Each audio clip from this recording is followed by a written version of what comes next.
Film की शुरुआत एक मछुआरे को दिखाने से होती है जो नदी से बहुत सारी मछलियां पकड़कर किनारे पर लाता है और इन्हें काट काट कर साफ करने लगा। पर यहाँ बड़ी अजीब चीज होती है, उन मछलियों को पानी काली काफी देर हो गई थी, लेकिन तभी अचानक एक मछली जिसका पेट कटा हुआ था वो हिलने लगी। फिर देखते ही देखते वो पूरी तरह अपना जिस्म हिलाकर उछलने लगी। अब न सिर्फ वो बल्कि मरी हुई बाकी मछलियां हिलने लगती है, जो देखकर मछुआरा काफी हैरान गया क्योंकि ऐसा आज से पहले उसने कभी नहीं देखा था। इसके बाद हम एक शेरिफ यानी पुलिस ऑफिसर की गाड़ी को देखते हैं। उसी टाउन के एक आदमी ने कॉल की थी तो उसी से मिलने शेरिफ जा रहा था। कुछ देर बाद वो उसके घर पहुंचकर उससे बात करता है कि बताओ क्या बात है, क्यों बुलाया तुमने मुझे यहाँ। तो वो आदमी शेरिफ को अपना डॉग दिखाता है। उसकी हालत खराब थी, वो आखिरी सांस ले रहा। उसकी ऐसी हालत देखकर शेरिफ आदमी से पूछता है कि तुमने क्या किया है इसके साथ। आदमी जवाब में कहता है, शेरिफ मैंने इसके साथ कुछ नहीं किया, मेरे ख्याल से इसने वो जहर खा लिया होगा जो मैंने चूहे मारने के लिए पूरे घर में डाला था, लेकिन ये बात भी मुझे कंफर्म नहीं कि इसने वो जहर खाना ही है, मैं बस अंदाजा बता रहा हूँ। अब उसे ठीक तो किया जी सकता था, ऊपर से वो इतनी तकलीफ में था, इसलिए शेरिफ उसे गोली मारकर खत्म कर देता है ताकि उसकी तकलीफ भी खत्म हो जाए। जिसके बाद शेरिफ घर आने पर उसकी वाइफ शेरिफ को बताती है कि हमारे बेटे जोसेफ को पुलिस ने गिरफ्तार कर लिया है और साथ में तुम्हारे लाडले बेटे को भी। असल में शेरिफ का वो सगा बेटा था और उसकी वाइफ का सुतेला शेरिफ का लाडला कह रही थी। अपने सुतीले बेटे को वो पसंद नहीं करती थी क्योंकि उसकी हरकतें ही अजीब थी। कहती है कि हमारे दोनों बच्चे ही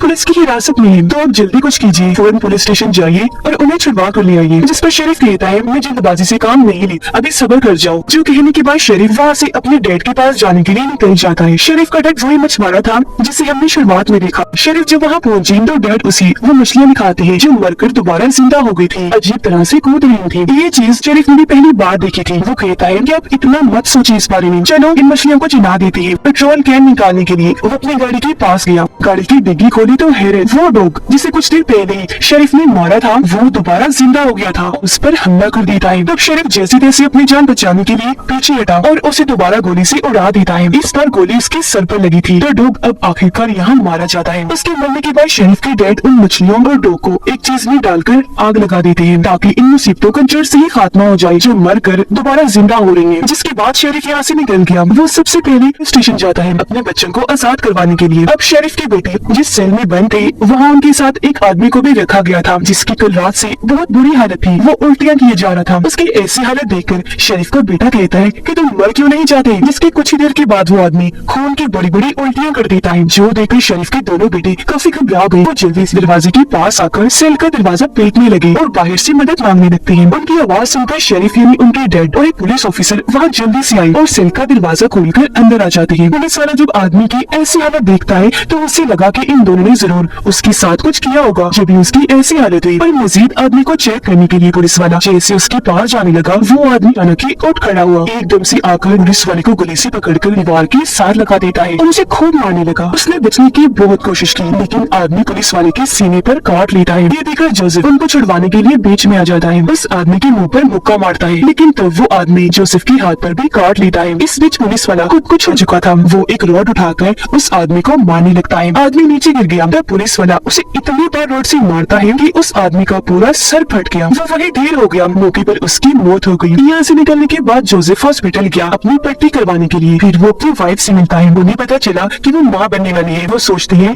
कि हमें इस बच्चे को नहीं रखना चाहिए, पर उसकी वाइफ इसलिए से दुखी हो गई और वो इस बच्चे को पैदा करने का फैसला कर लेते हैं। अब पता चला कि पूरे शहर में अजीब सा माहौल है, जो लोग मर रहे हैं वो दोबारा से जिंदा हो रहे हैं और जो जिंदा लोग बीमार हैं वो अजीब पागलों की तरह बनकर एक दूसरे को काट रहे हैं। रात के वक्त इसी तरह के एक केस को लेकर शेरिफ के पास कॉल आई जिसमें एक औरत ने अपने छोटे से बच्चे को जो भी पैदा ही हुआ था उसे काट लिया। शेरिफ को काफी हैरानी हुई, वो फौरन उस औरत के घर के लिए निकल गया।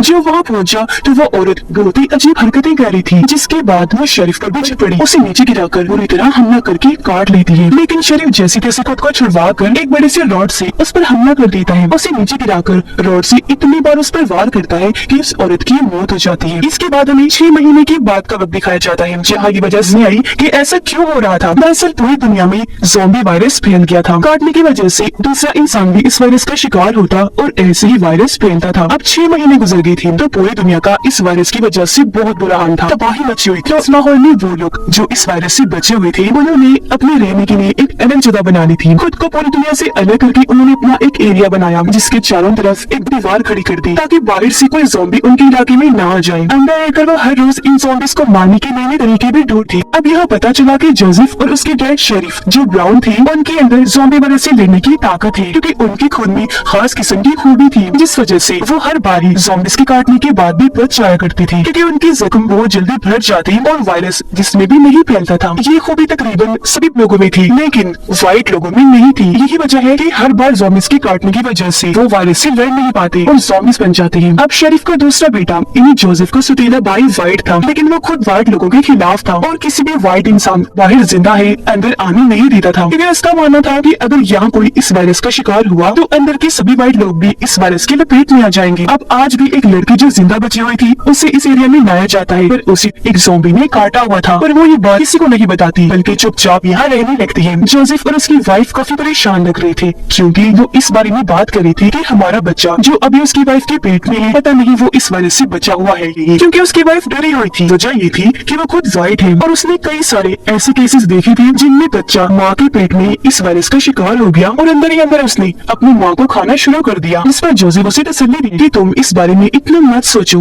अब रात के वक्त शेरिफ को पता चला कि उनके इस एरिया में जरूरत का सामान खत्म हो रहा है, इसीलिए वो अपने डैड और कुछ आदमियों के साथ बाहर जाता है सामान लाने के लिए, जबकि अंदर शेरिफ का दूसरा बेटा अपने दोस्तों के साथ शराब पी रहा था। वो अपने होश खो बैठा और उसी के पास चला जाता है जो इस वायरस का शिकार थी जिसे आज यहाँ पर लाया गया था। वो उसके करीब जाने लगा जिस बीच वो लड़की ज़ॉम्बी में बदल जाती है। उसकी हालत बहुत खराब लग रही थी, मुंह से खून आ रहा था और आंखें अजीब डरावनी लग रही थी। वो बहुत खुद बन चुकी थी। शेरिफ की बेटी पर हमला कर देती है और उसके जिस्म का एक हिस्सा उखाड़ कर फेंक देती है, जिससे उसे इतना दर्द हुआ कि वो जोर जोर से चिल्लाने लगा। उसकी आवाज सुनकर सब वहाँ आए और ये नजारा देखकर उनकी होश उड़ गई। या तब तक जोसेफ भी आ चुका था और वो उस लड़की को देखकर फौरन आगे बढ़ा और ये लोग मिलकर उसे बांध देते हैं। अब जोसेफ और उसके दोस्त उसके सौतेले भाई को मोम के पास लेकर गए कि उसका इलाज करवा सके, क्योंकि वो नर्स है। पर जोसेफ के भाई को पता था कि मेरी इतनी बुरी हालत है कि अब मैं नहीं बच पाऊंगा। उसे ब्राउन लोगों पर गुस्सा आने लगा, खास तौर पर अपने डैड शेरिफ और अपने भाई जोसेफ पर, क्योंकि यही उस लड़को अंदर लाए थे जिसने उसकी ऐसी हालत कर दी। वो बहाने से अपने भाई जोसेफ के पास आकर उसके पेट में चाकू घुसा देता है और अपने साथी की मदद से अपने एरिया का दरवाजा खोल देता है।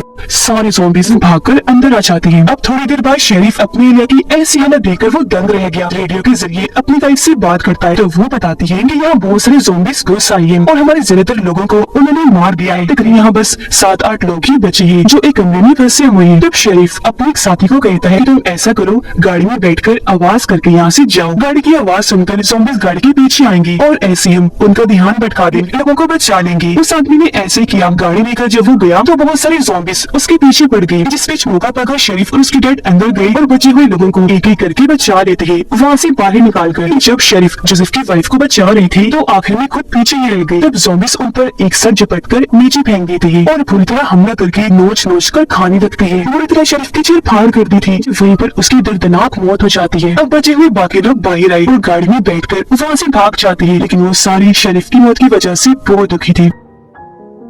तभी शेरिफ की डैड के पास एक औरत की लाई जो उनके ही एरिया की रहने वाली थी। वो बताती है कि यहाँ एक चर्च में हमें शेरिफ की सतीली बेटी और उसके साथियों ने कैद करके बंदी बनाया हुआ है, तो प्लीज आप आकर हमें बचा लीजिए। ये सुनकर शेरिफ डैड को उन पर बहुत तरस आया और वो उनकी मदद करने के लिए गाड़ी चर्च की तरफ ले जाने लगती है। अब गाड़ी में ही जोसेफ की वाइफ की हालत खराब होना शुरू हो गई। उसका बच्चा पैदा होने का वक्त आ गया था, लेकिन तभी यहाँ जोसेफ का सतीला भाई आ गया और वो दोनों पर गन पीता है। अपने साथ वो एक ज़ॉम्बी को भी लेकर आया था ताकि वो जोसेफ की वाइफ को काट ले, क्योंकि वो चाहता था कि उसकी वाइफ भी इस वायरस का शिकार हो जाए। लेकिन तभी जोसेफ की मोम बेल लेकर पीछे से जा उसे शूट कर देती है, लेकिन इस बीच ज़ॉम्बी तेजी से उनकी तरफ बढ़ने लगा। वो जोसेफ की वाइफ को पकड़कर उसे नीचे लिटाकर काट लेता है। ये देखकर जोसेफ भागता हुआ यहाँ आया। वो चाकू से ज़ॉम्बी पर हमला कर देता है, उसका सर काटकर जिसम से अलग कर देता है। फिर जोसेफ अपनी वाइफ को संभालता है। वो बेचारी दुखी होती हुई कहने लगी कि मैं इस वायरस का शिकार हो गई हूँ और अब जोसेफ तुम्हें अपने बच्चे को बचाने के लिए जल्दी कुछ करना होगा। अब इस वजह से जोसेफ गुस्से से पागल हो गया। तो वो अपने सौतेले भाई से इस चीज का बदला लेना चाहता था। सबसे पहले वो उसे चाकू मारता है और फिर उसे जिंदा ही ज़ॉम्बीज़ के इलाके में छोड़ आता है ताकि ज़ॉम्बीज़ इसका भी बुरा हाल करते। जोसेफ जैसे वहाँ से गया, सारे ज़ॉम्बीज़ एक साथ वहाँ आकर उसके सौतेले भाई पर चीर फाड़ करके बुरी तरह काट कर खाने लगे। तब तक जोसेफ वहाँ से भागकर अपनी फैमिली के पास आ चुका था। उन सबको लेकर वो नदी किनारे आ जाता है ताकि कश्ती में बैठकर वो यहाँ से निकलकर दूसरी साइड पर चली जाए। लेकिन उनका पीछा करते करते दूसरे ज़ॉम्बीज़ यहाँ भी आ गए थे, इसलिए जोसेफ के दादा यानी शेरिफ के डैड करते हैं कि वो यहाँ रुककर ज़ॉम्बीज़ का का सामना करेंगे और तब तक जोसेफ अपनी मोम और वाइफ को लेकर यहाँ से भाग जाएगा। अब जोसेफ अपने दादाजी को ऐसे अकेले छोड़ना तो नहीं चाहता था, लेकिन उसे मुश्किल फैसला करना पड़ा। वो अपने दादाजी को आखिरी अलविदा कहकर वहाँ से कश्ती में बैठा